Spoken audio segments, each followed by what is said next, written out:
Hoje, 10 de junho, é comemorado o Dia de Camões, de Portugal e da língua portuguesa. A data é comemorada porque Luís Vaz de Camões morreu no dia 10 de junho de 1580. Segundo a ONU, aproximadamente 235 milhões de pessoas têm a língua portuguesa como primeira língua.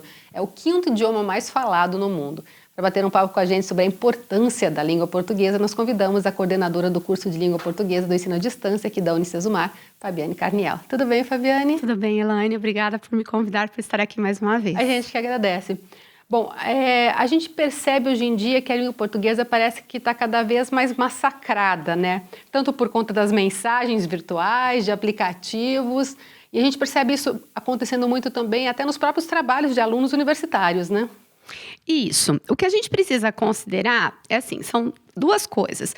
A gente não pode ter a noção de que língua portuguesa, né, é apenas aquela gramática normativa, mas que essa gramática é uma variação e uma variação muito importante da nossa língua, né, que compõe essa língua e há momentos de adequação deste uso dessa língua, em que essa gramática vai ser fundamental.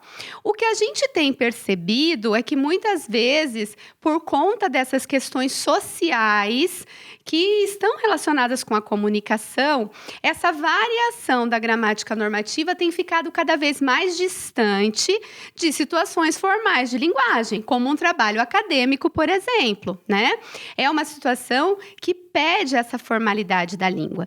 Então, quando a gente fala sobre língua, especialmente a nossa língua portuguesa, o que a gente precisa ter em mente é isso. Em que momento é adequado essa gramática? Em que momento eu posso ser mais displicente ou posso usá-la de uma maneira mais tranquila e mais coloquial?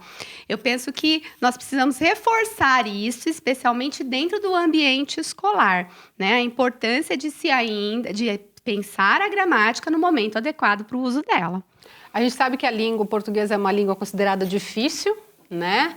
Ela tem uma raiz difícil de ser entendida, compreendida, né? Às vezes é, às vezes não é, às vezes é com S, às vezes é com Z.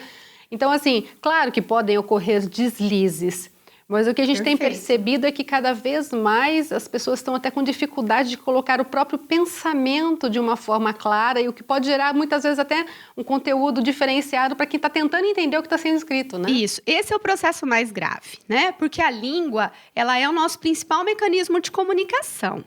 Então, compreender a organização dela para poder se comunicar e de uma maneira eficaz é fundamental.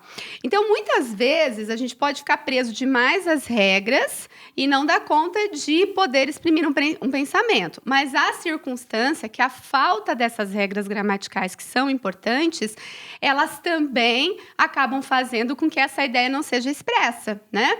Falávamos há pouco sobre a questão de pontuação. Então, pontuação, existe regra gramatical para pontuação.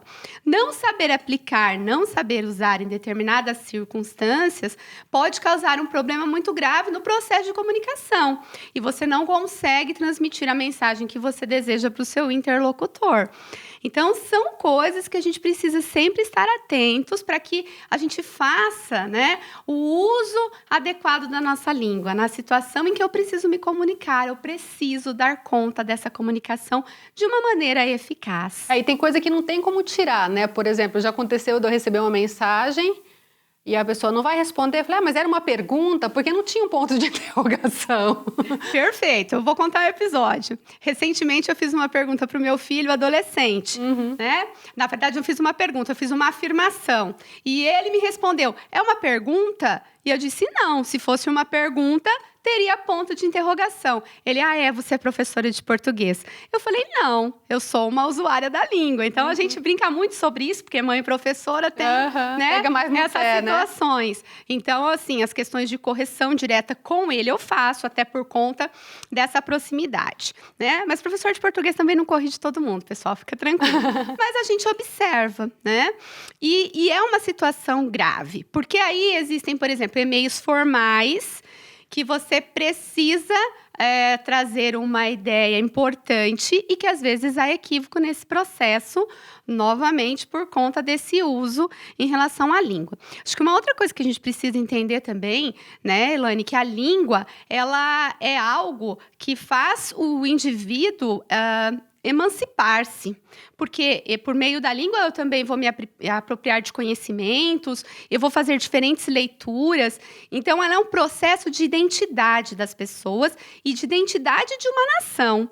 A gente precisa ficar atento a isso, né? No período de guerras, por exemplo, quando uma nação ela era invadida, tomada pelo inimigo, uma das primeiras providências era impor a língua daquele que tomou essa nação, para você ver a importância da língua, a importância desse processo. Então, a gente não pode deixar isso escapar. É claro que novos processos, a evolução da comunicação faz parte, a utilização dos aplicativos em algumas situações permitem esses desvios, mas a gente precisa ter em mente essa importância da língua na nossa vida, né? E qual dica você daria para a pessoa que de repente sabe que não está muito bem em língua portuguesa, que escreve errado? Porque as pessoas sabem quando elas escrevem errado, né? Para de repente poder se aprimorar. A gente sabe que aqui na Unicesumar tem alguns cursos, né, que ajudam isso, mas vamos supor que a pessoa está assistindo em casa e não é aluno nosso. O que daria para fazer? Ler mais? O que dá para fazer? Porque não dá para decorar uma gramática, né? Não, de forma alguma. E muitas vezes não é a regra em si. A gente acaba internalizando essa regra, porque todos nós temos uma gramática internalizada, por meio do uso. O que a gente precisa observar é o uso, então, em situações formais. Se a gente quer aprimorar essa habilidade da gramática e essa variação da gramática. A leitura de textos formais é importante. E quando eu faço essa leitura, além de observar a ideia que o texto me traz, eu posso procurar observar um pouco mais a construção desse texto.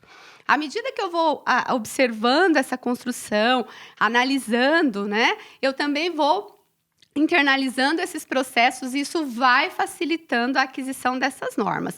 Uma outra questão é que, já que a gente tem tanto aplicativo de comunicação, a gente pode usar a nosso favor. Eu não sei como escrever essa palavra. Eu quero escrevê-la corretamente, eu não quero só passar a ideia dessa palavra. Eu posso muito bem buscar, né, no celular, na internet, que está à mão de todo mundo. Não preciso mais ter o dicionário físico nas mãos. Então, tem essas possibilidades. Assim como as gramáticas, que também estão disponíveis na internet, que você pode fazer a consulta a qualquer momento. Então, esse é o caminho. Se colocar em dúvida, não sei como escreve isso, vamos descobrir e vamos à procura. Isso é uma maneira de aprimorar, de melhorar essa escrita. E a observação de tudo aquilo que você escreve. A gente sempre pode se situar como o primeiro corretor do nosso texto, ainda que nós não tenhamos todas as habilidades. Mas ler aquilo que a gente escreveu e se colocar no lugar, né, do meu interlocutor para ver se aquele texto está realmente transmitindo aquilo que eu quero, é um ponto fundamental. Então, você vai aprimorando esse processo. E lembrando que a falta de uma vírgula ou de um ponto pode mudar todo o sentido de uma frase, né? Todo o sentido, todo o significado. Pode causar uma grande confusão, inclusive. Então, precisa de atenção para isso, sim. Certo, muito obrigada, viu, pela participação.